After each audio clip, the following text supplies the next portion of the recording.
রোমানিয়ার গভীর জঙ্গলের মাঝে দাঁড়িয়ে আছে সেই শত শত বছরের পুরনো অ্যাবে, এক নিঃসঙ্গ পরিত্যক্ত ধর্মীয় স্থাপনা। তার পাথরের গায়ে জমে থাকা শ্যাওলা আর ফাটলগুলো যেন বলে দিচ্ছে এখানে অনেক কিছু ঘটেছে, যেগুলো চোখে দেখা যায় না, শুধু অনুভব করা যায়। দেয়াল জুড়ে ঝুলে থাকা পুরনো কুরুশগুলো অদ্ভুতভাবে কাঁপছে। বাতাসটা ভারী, এমন ভারী যেন শ্বাস নিতেও ভয় করে। দূরে কোথাও একটা ঘন্টার শব্দ শোনা যায়, ধ্বনিটা যেন সময়কে থামিয়ে দিয়েছে। আর সেই রাতেই অ্যাবের ভিতরে এক অন্ধকার করিডোরে ধীরে ধীরে হেঁটে চলেছে দুইজন নান। তাদের মুখ ঢাকা, হাতে প্রার্থনার মালা, কিন্তু তাদের চোখে আতঙ্ক, এক নিঃশব্দ আতঙ্ক, যেন কেউ তার পেছনেই আছে, নিঃশ্বাস নিচ্ছে ঘাড়ের ওপরে। ঠিক সেই মুহূর্তেই এক বিকট আর্তনাদ, আর এরপরেই এক ঝাঁপ। নানের আত্মহত্যায় নিন্দার ঝড়, কিন্তু সেই জায়গা জুড়ে কিছু অলৌকিকতার উপস্থিতি টের পাওয়ায় একজন প্রিস্ট আর একজন সিস্টারকে ইনভেস্টিগেশনের জন্য পাঠানো হয় রোমানিয়াতে। এবং সেখান থেকেই শুরু হয় তাদের অন্ধকারের উদ্দেশ্যে পদযাত্রা, এক কনভেন্টে যেটা ঈশ্বরের উপাসনার স্থান নয়, বরং শয়তানের বাসস্থান। দি কনজিউরিং ইউনিভার্সের চতুর্থতম মুভি দ্য নান। সাথে আছি আমি ইমন। কেমন আছো তোমরা সবাই? আশা করি সবাই খুবই ভালো আছো। And welcome to my channel সিনেহল। আশা করি শেষ অবধি থাকবে, কেননা মুভি শেষে কিছু অজানা তথ্য রয়েছে। তো ঘটনা শুরু করা যাক।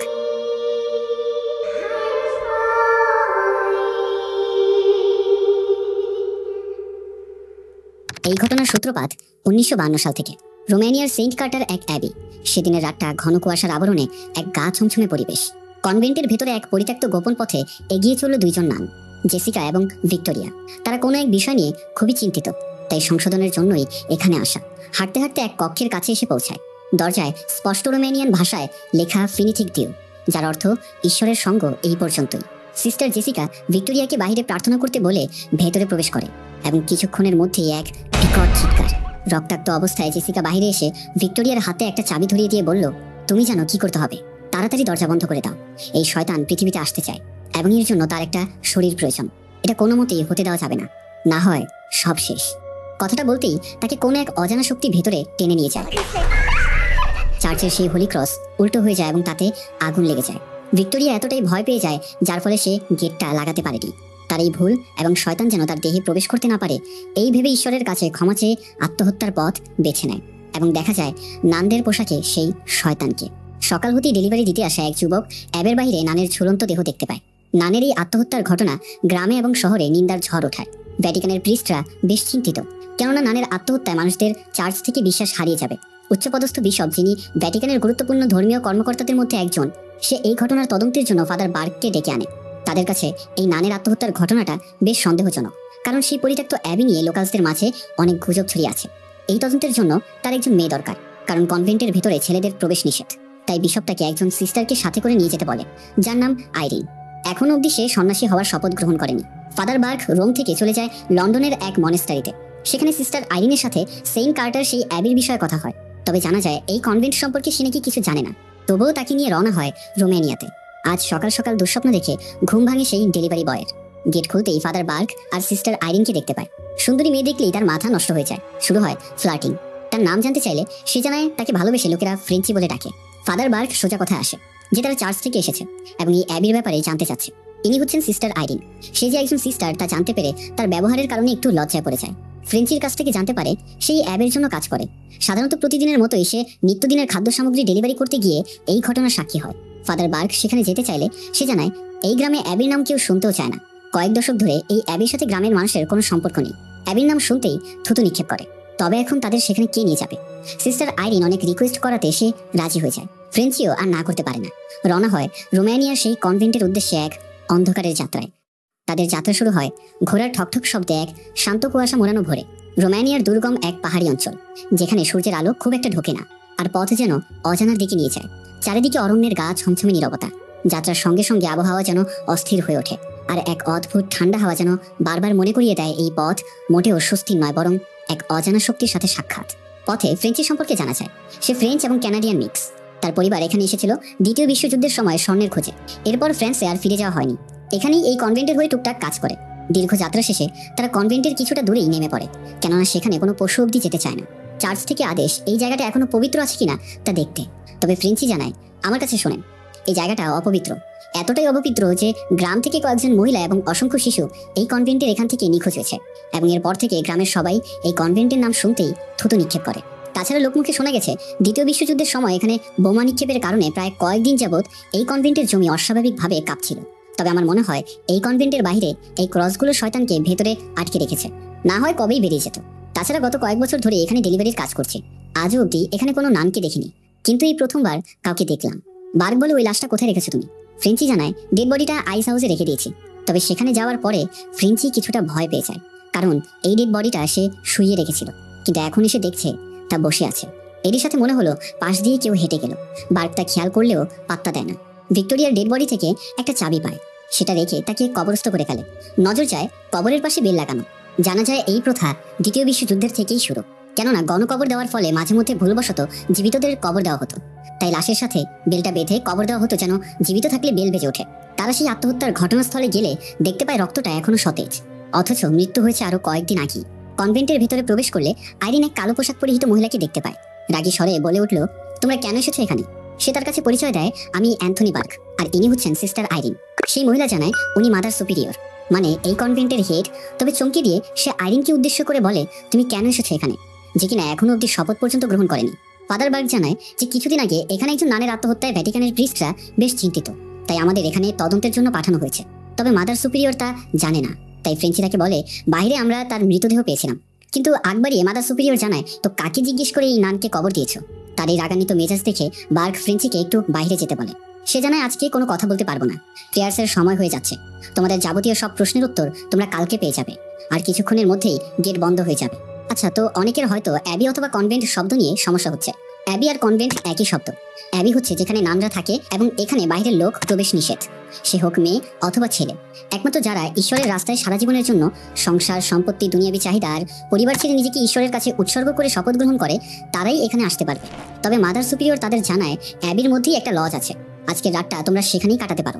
তারা সেই লজে গিয়ে পৌঁছায় এবং ফ্রেঞ্চিকে বলে, তোমার গ্রামে যেতে বেশ দেরি হয়ে যাবে, রাস্তাও বেশি একটা নিরাপদ নয়, এর চেয়ে ভালো তুমি এখনই রওনা হও। এই কনকনে শীতের রাতে হ্যারিকে নিয়ে গন্তব্যে এগিয়ে চলল ফ্রেঞ্চি। নজর কাড়ল এই ঘন কুয়াশার মাঝে এক নানকে দাঁড়িয়ে তার দিকে তাকিয়ে। এই, ওখানে কে? কোনো সাড়া নেই। একটু কাছে পৌঁছাতেই লক্ষ্য করে সেই নান ফাঁস দেওয়ার দড়ি নিয়ে হেঁটে যাচ্ছে। মুহূর্তের মধ্যেই হাওয়ায় বিলীন হয়ে যায়। ঠান্ডায় নিঃশ্বাস ভারী হয়ে আসে এবং ভেতরে ভয় প্রবেশ করে। মনকে বোঝাতে পারছে না যে এটা কি অতিপ্রাকৃত বিষয় নাকি আবারও কোনো নানের আত্মহত্যা হবে। তাকে বাঁচানোর জন্যই সে হ্যারিকেনের এই নিভু নিভু আলোয় খুঁজছে, কিন্তু হঠাৎ মুহূর্তের মধ্যেই ফাঁস দিয়ে কোনো এক অবয়ব তার উপর ঝুলে পড়ে। হ্যারিকে নিয়ে কোনো মতে প্রাণপণে সেখান থেকে পালাতেই যাবে, ঠিক সামনেই নজর যায় সেই অবয়ব দাঁড়িয়ে। মুহূর্তের মধ্যেই সে উধাও। সে সুরক্ষার জন্য কবর থেকে একটা হোলি ক্রস উঠিয়ে নেয়। অন্যদিকে লজে আইরিন একটা ফটো দেখতে পায়, যেখানে সিস্টার শার্লেটকে দেখা যায়। ডিনারে বসলে ফাদার বার্কের সাথে তার কথা বলতে বলতে উঠে আসে কিছু অজানা তথ্য। আইরিন জানায় সে প্রায়ই উদ্ভট স্বপ্ন দেখে, যা খুবই ভয়ানক, কিন্তু স্বপ্নের শেষ মুহূর্তে সে মাদার ম্যারিকে দেখতে পেত এবং স্বপ্নের মধ্যেই সে বারবার একই কথা বলে, মাদার ম্যারি আমাকে সঠিক পথ দেখাবেন। বিষয়টা ঐশ্বরিক হওয়াতে কনভেন্টের সবাই আস্তে আস্তে এই বিষয়টা জানতে লাগলো এবং এই স্বপ্নের কথা বিশপও জানে। হয়তো এই কারণেই আমাকে এসে এখানে পাঠিয়েছে। তার এই কথা শুনতে পেয়ে বার্কের অতীতের কথা মনে পড়ে যায়। এটা দ্বিতীয় বিশ্বযুদ্ধ চলাকালীন সময়ের ঘটনা। তখন আমি লিয়ন শহরে প্রিস্টের দায়িত্বে ছিলাম। তোমার মতোই একটা ছেলে দুঃস্বপ্ন দেখত, কিন্তু তার দুঃস্বপ্ন ছিল অন্য রকমের। তার ভেতরে এক অপশক্তির প্রভাব ছিল। ছেলেটার নাম ছিল ড্যানিয়েল। চার্চ থেকে অনুমতি পাওয়ার পর আমি তার উপরে এক্সোরসিজম করা শুরু করি, কিন্তু আমার ইচ্ছে ছিল না তার উপরে এক্সোরসিজম করার, কেননা তাকে শয়তান এমনভাবে বশ করে ফেলেছিল যে ভারী মাত্রায় এক্সোরসিজম করার ফলে ছোট বাচ্চাটা তা আর নিতে পারেনি। সে কিছুদিন পরেই মারা যায়। আমার এই ভুলের কারণে এই আফসোসটা এখনো অবধি আমাকে ভেতর থেকে করে করে খায়। সেদিন রাতে বার্গ ঘুমন্ত অবস্থায় বাড়িতে কারো পায়ের শব্দ অনুভব করে। এর উৎস খুঁজতে খুঁজতে বাইরে পৌঁছালে দেখতে পায় একটা ছোট বাচ্চাকে। দেখে তার কাছে কিছুটা চেনা চেনা লাগছিল, তাই তার পিছু নিতে শুরু করে। হাঁটতে হাঁটতে চলে যায় কবরস্থানের কাছে। দেখতে পারে ছেলেটা অস্বাভাবিক ভঙ্গিতে দাঁড়িয়ে গা গলাচ্ছে। ছেলেটা আর কেউই নয়, বরং ড্যানিয়েল, যে কয়েক বছর আগে এক্সোরসিজমে মারা গেছে। তার কাছাকাছি যেতেই এক অলৌকিক কাণ্ড। তার মুখ থেকে এক সাপ বেরিয়ে বার্গকে ধাওয়া করলে সে কফিনের মধ্যে পড়ে যায়। বার্গ এখন বন্দি কফিনে। আগে থেকে এই সমাধিতে তার নাম লেখা। তার চিৎকার কেউই শুনতে পাচ্ছে না।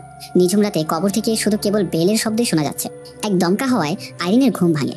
বাহির থেকে কিছু একটা শব্দ পাওয়াতে উঠে হ্যারিকেনে আগুন জ্বালিয়ে খোঁজ করতে শুরু করে।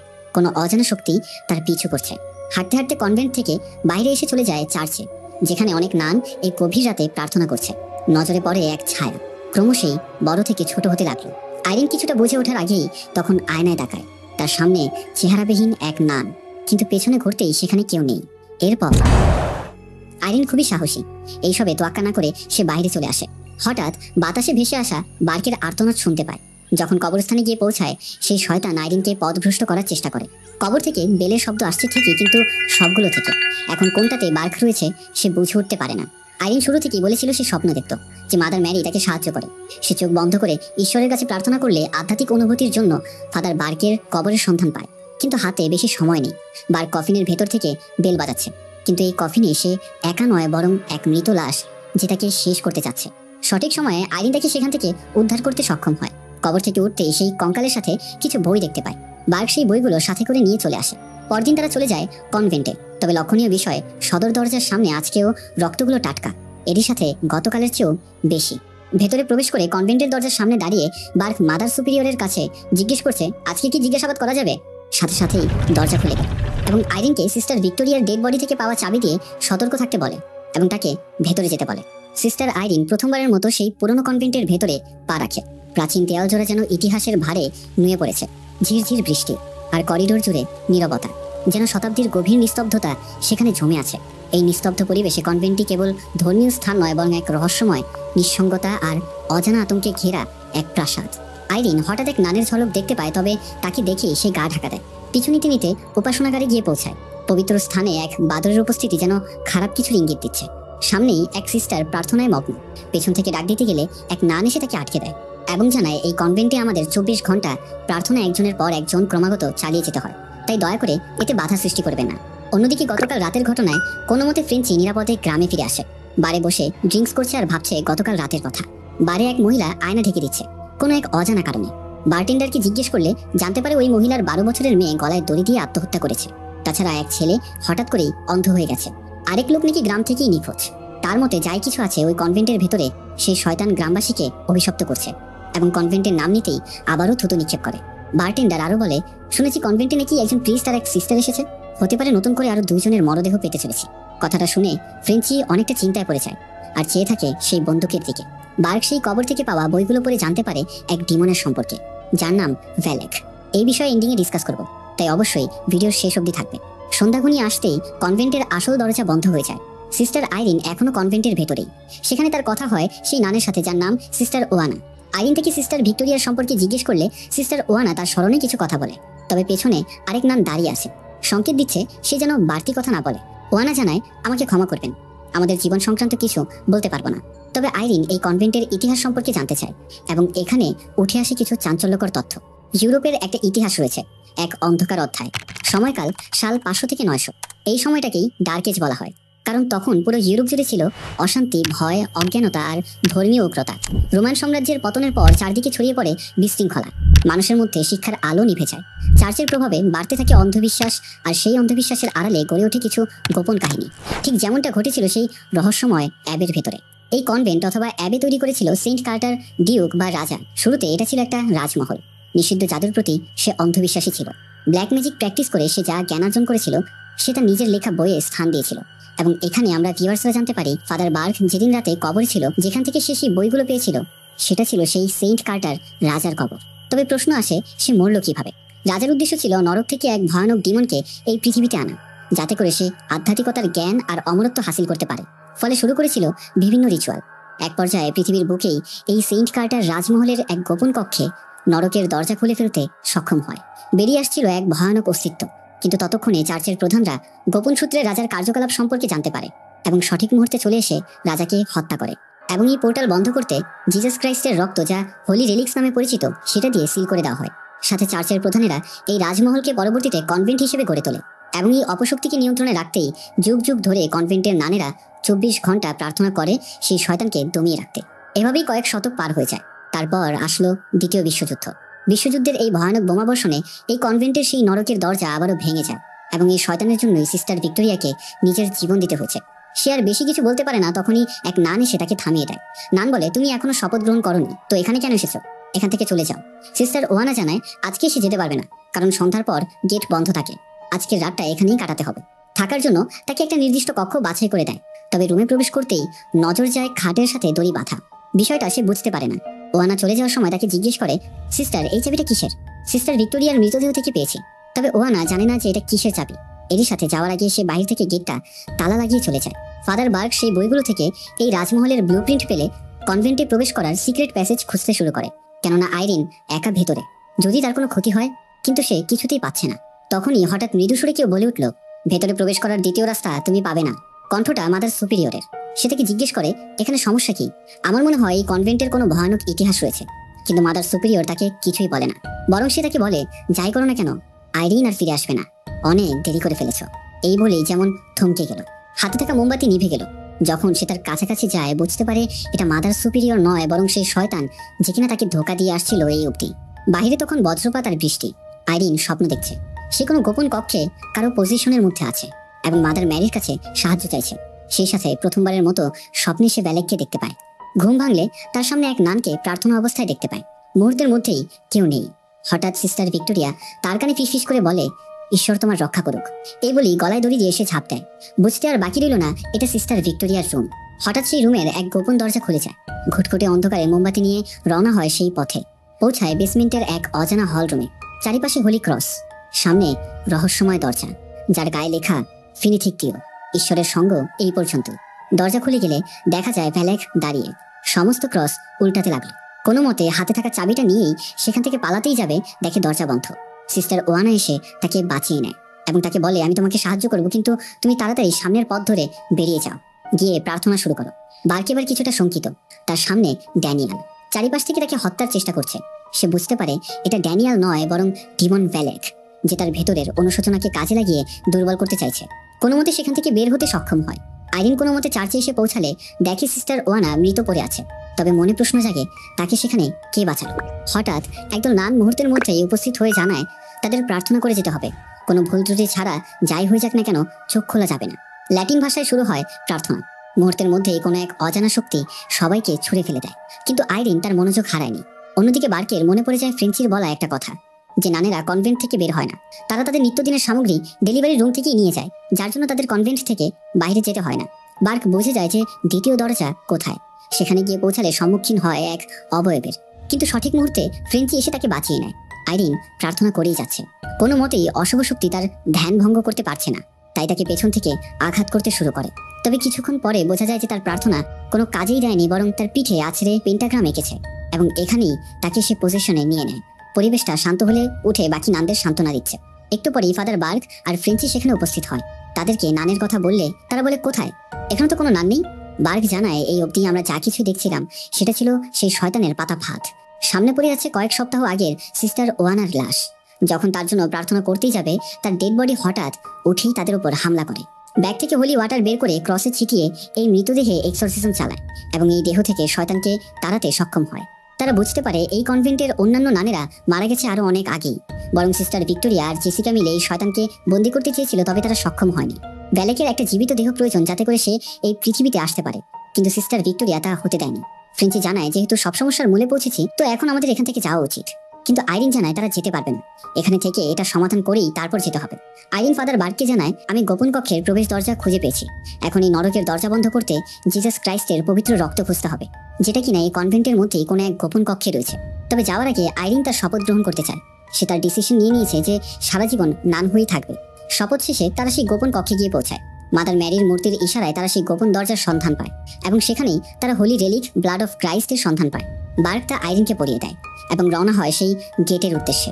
মনে সাহস নিয়ে ভেতরে প্রবেশ করে। তিনজন তিন দিকে চলে যায় সেই গোপন কক্ষের সন্ধানে।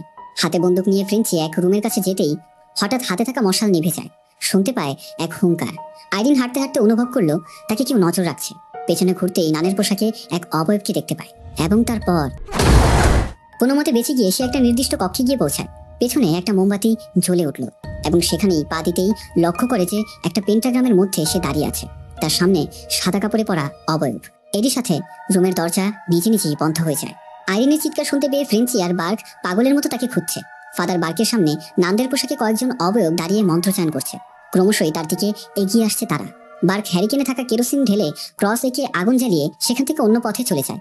ফ্রেঞ্চি কোনো মতে সেই আসল কক্ষ খুঁজে পায়। গেট ভেঙে ভেতরে প্রবেশ করতেই সম্মুখীন হয় সেই অবয়বদের। দেখে বোঝা যাচ্ছে যেমনটা এখানে কোনো এক রিচুয়াল হতে চলেছে। দেখতে পায় পেন্টাগ্রামের মধ্যে আইরিন শূন্যে ভেসে আছে। যখন সে মুখোশটা সরায়, বুঝতে পারে তাকে সেই শয়তান পজেস্ট করে নিয়েছে। ফ্রেঞ্চিকে সে শূন্যে ভাসাতে লাগে। যখন তাকে হত্যা করতেই যাবে, চালাকি করে আইরিনের কোমরে থাকা সেই হোলি ব্লাড ছিটিয়ে দিলেই তার ভেতর থেকে ব্যালেক বেরিয়ে আসে। ভ্যালেক তার গলা চেপে ধরলে আইরিন তাকে বাঁচাতে আসলেই তার হুঙ্কারে সে ছিটকে গিয়ে পানিতে পড়ে যায়। বার্ক কোনো মতে সেই কক্ষের সন্ধান পেয়ে আসতেই যাবে, ভ্যালেক তাকে আটকে ফেলে। সাপের বেশ ধরে তার উপর আক্রমণ করে। এবার ভ্যালেক তার সর্বোচ্চ শক্তি দিয়ে আইরিনের উপর চড়াও হয়, কিন্তু তার হাত থেকে ভুলবশত সেই রেলিকটা পড়ে যাওয়াতে সে কিছুই করতে পারছিল না। কোনো মতে চালাকি করে সমস্ত রক্তমুখী নিয়ে ভ্যালেকের শরীরে নিক্ষেপ করে। ভ্যালেক যন্ত্রণায় ছটফট করতে শুরু করে। সম্পূর্ণ কনভেন্ট জুড়ে তার আর্তনাদে কেঁপে উঠল। এরই সাথে সেই নরকের প্রবেশ দরজা সিল হতে লাগলো। সঠিক সময়ে ফ্রেঞ্চি এসে তাকে পানি থেকে উদ্ধার করে তার প্রাণ বাঁচায়। সজ্ঞানে আসলে ফ্রেঞ্চি বলে, দুঃখিত, আমি তোকে কিস করেছি। না না, ওই কিস না, জীবন বাঁচানোর কিস। সকাল হতে হতেই তারা বেরিয়ে পড়ে গন্তব্যে। কনভেন্টে থাকা সমস্ত নানদের সম্মতি দিয়ে প্রে করে নেয়। আইরিন ফ্রেঞ্চিকে জিজ্ঞেস করে, আচ্ছা তোমার আসল নাম কি, তা তো বললে না? সে জানায়, আমার আসল নাম মরিস থরাল্ড। আইরিন জিজ্ঞেস করে, তো এখন কোথায় যাবে? ফ্রেঞ্চি জানায়, রোমানিয়াতে থেকে শিক্ষা হয়ে গেছে, কোথায় যাব, নিজের দেশের বাড়ি, গ্রামে বাবার সাথে ক্ষেত খামারি করব। তবে দেখা যায় ফ্রেঞ্চির ঘাড়ে উল্টো ক্রস। বুঝতে আর বাকি রইল না যে ভ্যালেক সেখানে সিল হয়নি, বরং ফ্রেঞ্চিকে নিজের ভ্যাসেল বানিয়েছে। এই ঘটনার 20 বছর পর ক্যারোলিন নামের এক মহিলা কিছু প্যারানর্মাল সমস্যায় ভোগার কারণে এডওয়ার্ড ওয়ারেন আর লরেন ওয়ারেনের খোঁজ পেয়ে তাদের সাথে দেখা করতে চলে যায়। ইউনিভার্সিটিতে ডিমোনোলজি নিয়ে লেকচার হচ্ছে। সেখানে তারা একটা কেস নিয়ে ডিসকাস করছিল। একজন ফ্রেঞ্চ ক্যানাডিয়ান কৃষক, বলা চলে ক্লাস 3 অবধি পড়ালেখা করেছে, কিন্তু পসেসড হওয়ার পর থেকে অনর্গল ল্যাটিন ভাষায় কথা বলতে লাগলো। ভয়ানক বিষয়, পসেসড হওয়ার সময় তার শরীরের বিভিন্ন জায়গায় উল্টো ক্রস দেখা যায়। লরেন আধ্যাত্মিক শক্তি ব্যবহার করলে হঠাৎ করে তার ভেতরে কাঁপুনি দিয়ে ওঠে, কেননা সে দেখেছিল ভ্যালেককে, এবং আজও অব্দি কোনো এন্টিটি তাকে এতটা ভয় দেখাতে পারেনি। তবে যদি ক্যারোলিনের সাথে ঘটে যাওয়া ঘটনা জানতে চাও, তাহলে ডেসক্রিপশন বক্সে থাকা লিঙ্কে ক্লিক করে দি কনজিউরিং 2013 মুভিটি দেখে আসতে পারো। কিন্তু এখন প্রশ্ন, কে এই ভ্যালেক? ভ্যালেক ডিমনের নাম উঠে আসে এক প্রাচীন জাদুবিদ্যার বই থেকে, যার নাম দ্য লেসার কি অফ সোলেমন। সেই বইয়ে ভ্যালেককে ছোট ফলেন এঞ্জেল হিসেবে দেখানো হয়েছে। তার অবস্থান সেরা 61তম ডিমনের পরে, এবং সে 30টা ডিমনের লর্ড। বইয়ের বর্ণনা এসেছে তার বাহন হচ্ছে 2 মাথা বিশিষ্ট ড্রাগন। তাছাড়া তাকে নরকের রাজা হিসেবে খেতাব দেওয়া হয়েছে। তাকে ব্যবহার করা হয় গোপন কিছু সন্ধানের জন্য, এবং এরই সাথে সে সাপেদের সর্দার। তবে প্রশ্ন আসে, দ্য নান মুভিতে ভ্যালেককে কেন নানের রূপে দেখানো হয়? ভ্যালেক মূলত তাদের কি টার্গেট করে যাদের ধর্মবিশ্বাস খুব দৃঢ়, বিশেষ করে খ্রিস্ট ধর্মে বিশ্বাসী মানুষদের। ভ্যালেক বুঝে যে ঈশ্বরের প্রতি আস্থাই হচ্ছে মানুষের সবচেয়ে বড় অস্ত্র। তাই নানের পোশাকে সে সেই আস্থাটাই মুছে ফেলে তা ভয় বানিয়ে টার্গেট করে মানুষদের, এবং সেই সাথেই শেষ হয় দ্য নান মুভির এক্সপ্লেনেশন। তাছাড়া এত কষ্ট করে ভিডিও মেক করি, লাইক না করেই চলে যাও। ভালো লাগলে অবশ্যই লাইক করবে এবং কমেন্ট করে জানিয়ে দাও কনজিউরিং এর নেক্সট মুভি আনবো কিনা। তাছাড়া please do subscribe and bell আইকনে অল সেট করে দিতে ভুলবে না। দেখা হচ্ছে নতুন কোনো এক ভিডিওতে। Till then,